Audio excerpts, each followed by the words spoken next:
SIR பணிகளுக்கு பின் தமிழ்நாட்டில் வாக்காளர் பட்டியலில் பெயர் சேர்த்தல் திருத்துதல் பணிகள் தீவிரம்.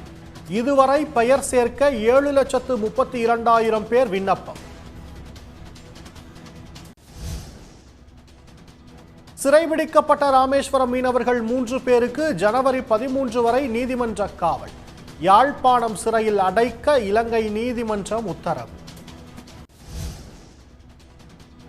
உதகை அருகே கோத்தர் பழங்குடியின மக்களின் ஐனோர் அம்னோர் கோவில் திருவிழா கோலாகலம்.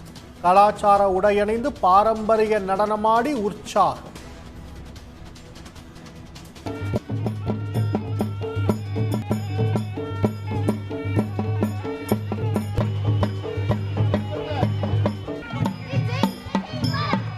இந்த 15 நாள் இதே ட்ரெஸ் கோல்டு இருப்பாங்க. நம்ம அந்த ஒரு அமாவாசை முடிஞ்ச உடனே நம்ம மேக்ஸிமம் விரதம் இருக்கிற மாதிரி இருப்போம். வெளியே மேக்ஸிமம் சாப்பிட மாட்டோம், நான்வெஜ் இல்லை, எல்லாம் சுத்தபத்தமாக இருப்பாங்க. இதே ட்ரெஸ்ஸில் தான் இருப்போம். ஃபீமேலுக்கு அவங்க தனி ட்ரெஸ்ஸு. ஸோ வீடு எல்லாம் நம்ம எல்லை வந்து ஒரு பாதுகாப்பு வளர்த்துட்டு ஒரு சுத்தமாக இருப்போங்க இந்த விழா முடிகிற வரைக்கும். சிறுவாபுரி முருகன் கோவிலில் செவ்வாய்க்கிழமை வழிபாட்டையொட்டி குவிந்த பக்தர்கள். நீண்ட வரிசையில் 5 மணி நேரம் காத்திருந்து சாமி தரிசனம்.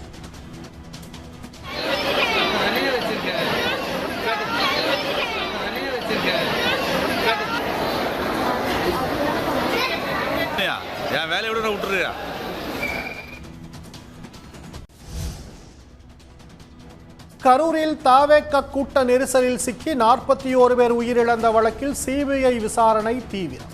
பாதுகாப்பு பணியில் ஈடுபட்டிருந்த 4 காவலர்கள் விசாரணைக்கு ஆஜர். நம்மாழ்வார் நினைவு நாளையொட்டி தஞ்சை மாவட்டம் இளங்காடு கிராமத்தில் உள்ள அவரது வீட்டில் விவசாயிகள் மரியாதை. நம்மாழ்வாருக்கு பாரத ரத்னா விருது வழங்கி கௌரவிக்க வேண்டுமென கோரிக்கை. வீர வணக்கம் வீர வணக்கம் வீர வணக்கம் வீர வணக்கம் வீர வணக்கம் வீர வணக்கம் இயற்கை போராளிக்கு வீர வணக்கம் இயற்கை போராளிக்கு வீர வணக்கம் நம்மாழ்வாருக்கு வீர வணக்கம் நம்மாழ்வாருக்கு வீர வணக்கம் நம்மாழ்வாருக்கு வீர வணக்கம் நம்மாழ்வாருக்கு. தஞ்சாவூர் மைய பகுதியிலே முழு சிலையை நிறுவ வேண்டும். அதே மாதிரி கல்லணையிலே அவருடைய நினைவு மண்டபத்தை கட்டி அதிலே அவருடைய புத்தகம், இயற்கை சம்பந்தமான நூல்கள், இயற்கை சம்பந்தமான அவர்கள் செய்துகின்ற ஆராய்ச்சிகள் போன்றவை அங்கு மக்கள் பார்வைக்கு வைக்க வேண்டும். அதே மாதிரி ஒன்றிய அரசு காலம் தாழ்த்தாமல் இந்தியாவுடைய மிக உயர்ந்த விருதான நம்மாழ்வாருக்கு பாரத ரத்னா விருதை வழங்க வேண்டும். தாம்பரத்தில் புத்தாண்டு கொண்டாட்ட பாதுகாப்பு பணியில் 2500 போலீசார், 36 சாலை பாதுகாப்பு குழுக்களும் 60 வாகன சோதனை குழுக்களும் தயாராக உள்ளதாக காவல் ஆணையர் தினேஷ் மோத்தக் தகவல்.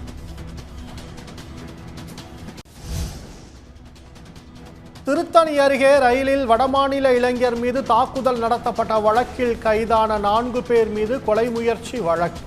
பாதிக்கப்பட்டவருக்கு உரிய சிகிச்சை அளிக்கப்பட்டதாகவும் சொந்த விருப்பத்தின் பேரிலேயே சொந்த ஊர் சென்றதாகவும் ஐஜி அஸ்ராக் கார் விளக்கம். கொலை முயற்சினா 307 சொல்லுவாங்க ஐபிசியில். இப்போ அதுக்கு புது சட்டங்களில் பிஎன்எஸ்ல 109 பிஎன்எஸ் போட்டிருக்காங்க. அதுதான் இந்த கேஸ், இந்த வழக்கு பொறுத்திருக்கும், இந்த சம்பவம் பொறுத்திருக்கும் மேக்சிமம் செக்ஷன் நம்ம சட்டத்தில் போட முடியும். அதை அப்படியே இன்வோக் பண்ணியிருக்காங்க. திருத்தணியில் ரயிலில் வடமாநில இளைஞரை தாக்கி ரீல்ஸ் எடுத்த விவகாரத்தில் ரயில்வே போலீசாரும் வழக்கு பதிவு. ஆயுத தடை சட்டம், ரயிலில் பயணியை அச்சுறுத்துதல், மிரட்டல் உள்ளிட்ட 5 பிரிவுகளின் கீழ் வழக்கு பதிவு செய்து விசாரணை. புதுச்சேரியில் நள்ளிரவு கடற்கரை சாலையில் புத்தாண்டு கொண்டாடும். சுற்றுலா பயணிகளை விரட்டியடிக்க வேண்டாம். கூட்டத்தினரை முறையாக கையாளவும் போலீசாருக்கு சீனியர் எஸ்பி கலைவாணன் அறிவுறுத்தல். அதே மாதிரி ஹெல்ப் டெஸ்க் நிறைய இடத்துல நம்ம போடுறோம். அது இந்த லாஸ்ட் இயர் நம்ம இந்த வர குழந்தைங்களுக்குலாம் அந்த கையில் ஹேண்ட் டேக்ல அப்பா அம்மா நம்பரு, ஃபோன் நம்பர் ப்ளஸ் பேர் எழுதியிருக்கோம். அந்த அரேஞ்ச்மெண்ட் இந்த வருஷமும் பண்ணியிருக்கோம். ஸோ தட் எங்கேயா மிஸ் ஆகிட்டாங்கன்னா கூட நம்ம டக்குன்னு எந்த ஃபோன் நம்பர்னு பார்த்து நம்மளால கால் பண்ண முடியும். ஸோ அதே மாதிரி ஹெல்ப் டெஸ்க் நிறைய இடத்துல நம்ம போடுறோம். அது இந்த லாஸ்ட் இயர் நம்ம இந்த வர குழந்தைங்களுக்குலாம் அந்த கையில் ஹேண்ட் டேக்ல அப்பா அம்மா நம்பரு, ஃபோன் நம்பர் ப்ளஸ் பேர் எழுதியிருக்கோம். அந்த அரேஞ்ச்மெண்ட் இந்த வருஷமும் பண்ணியிருக்கோம். ஸோ தட் எங்கேயா மிஸ் ஆகிட்டாங்கன்னா கூட நம்ம டக்குன்னு எந்த ஃபோன் நம்பர்னு பார்த்து நம்மளால கால் பண்ண முடியும். உள்நோக்கத்துடன் குண்டர் தடுப்புச் சட்டத்தை பிரயோகிக்கும் காவல்துறை அதிகாரிகள் மீது துறை ரீதியான நடவடிக்கை எடுக்க வேண்டும். தமிழ்நாடு அரசுக்கு சென்னை உயர்நீதிமன்றம் உத்தரவு. திமுக தேர்தல் அறிக்கை தயாரிப்பு பணி தொடர்பாக பிரத்யேக செயலி நாளை அறிமுகம் செய்து வைக்கிறார் முதலமைச்சர் மு க ஸ்டாலின். தேர்தல் அறிக்கையில் இடம்பெற வேண்டிய அம்சங்கள் குறித்த கருத்துக்களை பொதுமக்கள் தெரிவிக்க ஏற்பாடு. தொடர் விடுமுறை புத்தாண்டு கொண்டாட்டத்தையொட்டி ஆனமலை புலிகள் காப்பகத்தில் பல்வேறு கட்டுப்பாடுகள். வனச்சாலைகளில் இரவு நேர பயணம் முற்றிலுமாக தடை. தேவையற்ற இடங்களில் வாகனத்தை நிறுத்தக்கூடாது என அறிவுறுத்தல். ராமேஸ்வரத்தில் காசி தமிழ்ச் சங்கமம் நிறைவு விழா. குடியரசு துணைத் தலைவர் சி பி ராதாகிருஷ்ணன், ஒன்றிய அமைச்சர் தர்மேந்திர பிரதான் உள்ளிட்டோர் பங்கேற்பு. உச்சநீதிமன்றத்தில் வாதாடும் நேர வரம்பை வழக்கறிஞர்கள் முன்கூட்டியே தெரிவிக்க வேண்டும். உச்சநீதிமன்ற பதிவாளர் சுற்றறிக்கை வெளியீடு. டெல்லியில் தாவேக நிர்வாகிகளிடம் 2வது நாளாக சிபிஐ விசாரணை. கரூர் கூட்ட நெரிசல் உயிரிழப்பு குறித்து தொடர்ந்து கேள்வி.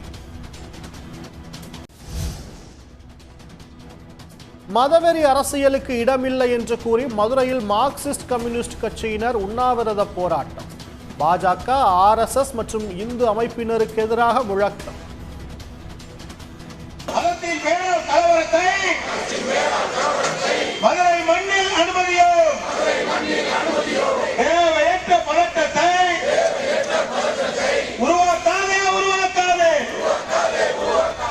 அதிமுக இன்றைக்கு முழுமையாக சரண்டர் ஆயிருக்கு.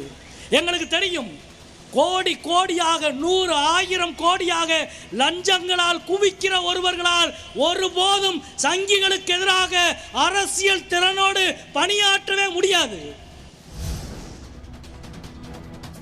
தங்கம் விலை சவரனுக்கு 3360 ரூபாய் குறைவு. வெள்ளி விலை கிராமுக்கு 23 குறைந்து 258 ரூபாய்க்கு விற்பனை. சென்னையில் இடைநிலை ஆசிரியர்கள் 5வது நாளாக போராட்டம். சம வேளைக்கு சம ஊதியம் உள்ளிட்ட கோரிக்கைகளை வலியுறுத்தி முழக்கம்.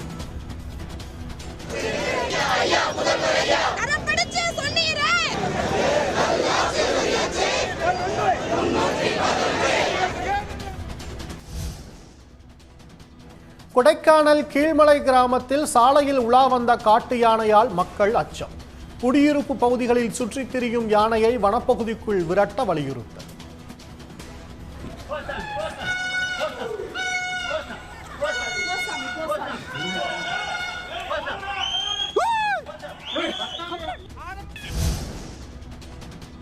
மணப்பாறை அருகே கிராம மக்கள் சாலை மறியல் போராட்டம். குண்டும் குழியுமான சாலையை சீரமைக்க கோரிக்கை.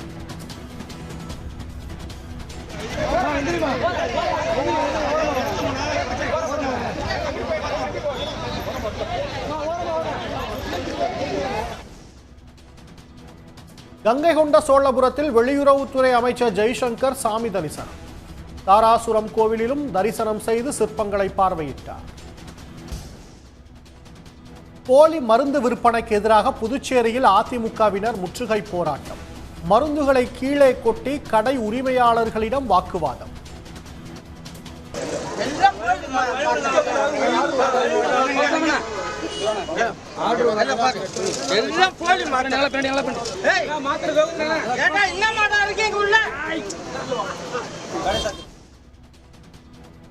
ஸ்ரீரங்கம் கோவிலில் வைகுண்ட ஏகாதசி கோலாகலம்.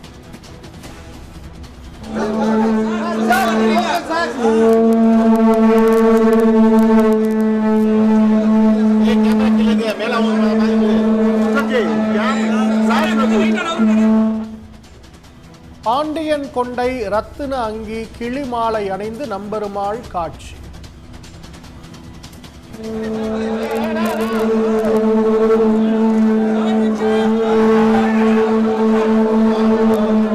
ரெண்டு கண்ணு பத்தலை பார்க்கறதுக்கு. எல்லாமே நல்லா இருந்துச்சு. அலங்காரம் இன்னும் இன்னைக்கு நான் தான் ஃபர்ஸ்ட் பேட்ச் பார்த்தது. ரொம்ப நல்லா இருந்துச்சு. நெல்லையப்பர் கோவிலில் 35 ஆண்டுகளுக்கு பின் வெள்ளி தேரோட்டத்துக்கு ஏற்பாடு. ஜனவரி 2ஆம் தேதி தேர் வெள்ளோட்டம் நடைபெறும் என அறிவிப்பு. கோவையில் சர்வதேச தரத்தில் ஹாக்கி விளையாட்டு அரங்கம் திறப்பு. துணை முதலமைச்சர் உதயநிதி ஸ்டாலின் திறந்து வைத்தார்.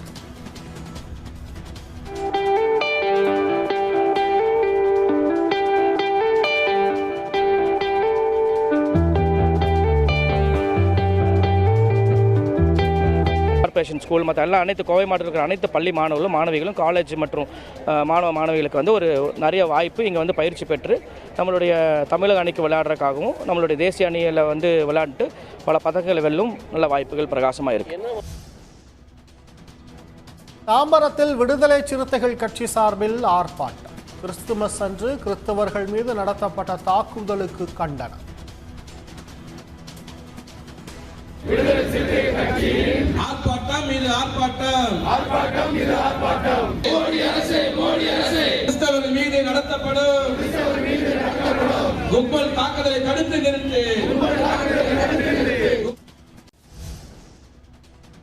ககன்தீப் சிங் குழுவின் அறிக்கை முதலமைச்சரிடம் அளிப்பு. அரசு ஊழியர்கள் ஆசிரியர்களுக்கான ஓய்வூதியம் தொடர்பாக பரிந்துரை. உன்னாவ் பாலியல் வழக்கு குற்றவாளி தூக்கிலிடப்படும் வரை ஓய்வில்லை. கொடூர சம்பவத்தில் பாதிக்கப்பட்ட பெண் உறுதி.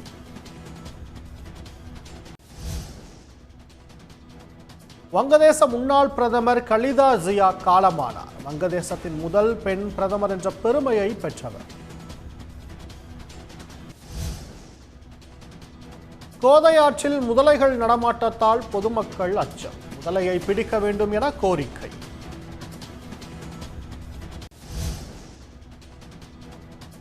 கிருஷ்ணகிரியில் பெருமாள் கோவில் முன்பு பக்தர்களுக்கு உதவிய இஸ்லாமியர்கள். மத நல்லிணக்கத்தை உணர்த்தும் செயலுக்கு பலரும் பாராட்டு. குடிதண்ணீர், குளிர்பானம், பிஸ்கட் வழங்கி மத நல்லிணக்கத்தை வலியுறுத்தும் வகையிலே இந்த நிகழ்ச்சியை ஒவ்வொரு ஆண்டும் சிறப்பாக செய்து வருகிறோம். தமிழ்நாட்டில் முதன்முறையாக கோவையில் வனவிலங்குகளுக்கான சிறப்பு சிகிச்சை மற்றும் மறுவாழ்வு மையம் துணை முதலமைச்சர் உதயநிதி ஸ்டாலின் திறந்து வைத்தார். வனத்துறை புதிய திட்டங்களையும் தொடங்கி வைத்தார். இது வந்து தமிழ்நாட்டில் முதல் முறையாக பெத்திக்குட்டையில் வந்து கட்டப்பட்டு தற்பொழுது இன்றைக்கு துவங்கப்பட்டிருக்கிறது. வன உயிரின ஆர்வலர்களுடைய நீண்ட நாள் கோரிக்கை நிறைவேற்றப்பட்டிருக்கிறது. மிகுந்த மகிழ்ச்சி. ஒரு உலகத்தரமான நவீன சிகிச்சை மையமாக அவை இருக்கிறது. அதேபோல் ஏற்கனவே இருந்த சாடிவயல் யானைகள் முகாம் நவீனப்படுத்தப்பட்டு இன்றைக்கு திறக்கப்பட்டிருக்கிறது. திருப்பூரில் காய்கறி மாலை அணிந்து விவசாயிகள் ஆர்ப்பாட்டம். பாறைக்குழியில் குப்பை கொட்டுவதால் நிலத்தடி நீர் மாசடைவதாக கூறி முழக்கம்.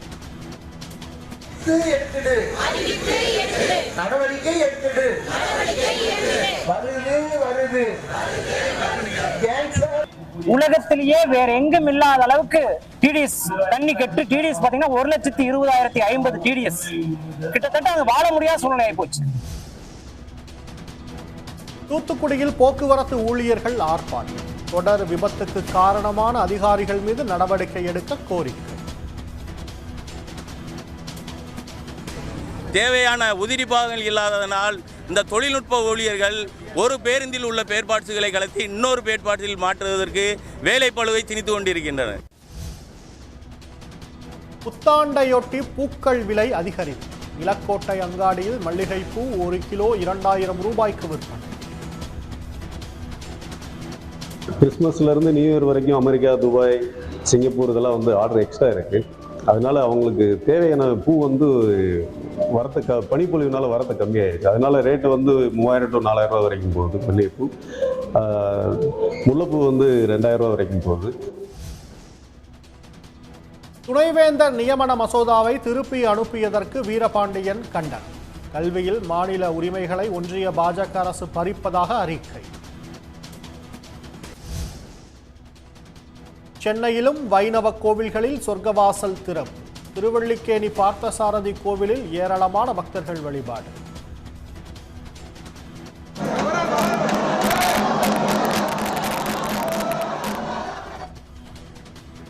இன்னைக்கு சொர்க்கத்துக்கே போன மாதிரி ஒரு அனுபவம் எனக்கு ரொம்ப அற்புதமாக இருந்தது. அவரை வைகுண்ட வாசலில் சேவிக்கும் போது அவ்வளோ ரொம்ப என்ன சொல்கிறது, காண கிடைக்காத ஒரு கண்காட்சி தான் இது. தமிழ்நாடு முழுவதும் வைணவ தலங்களில் குவிந்த பக்தர்கள். கோவிந்தா கோவிந்தா என முழக்கமிட்டு சாமி தரிசனம்.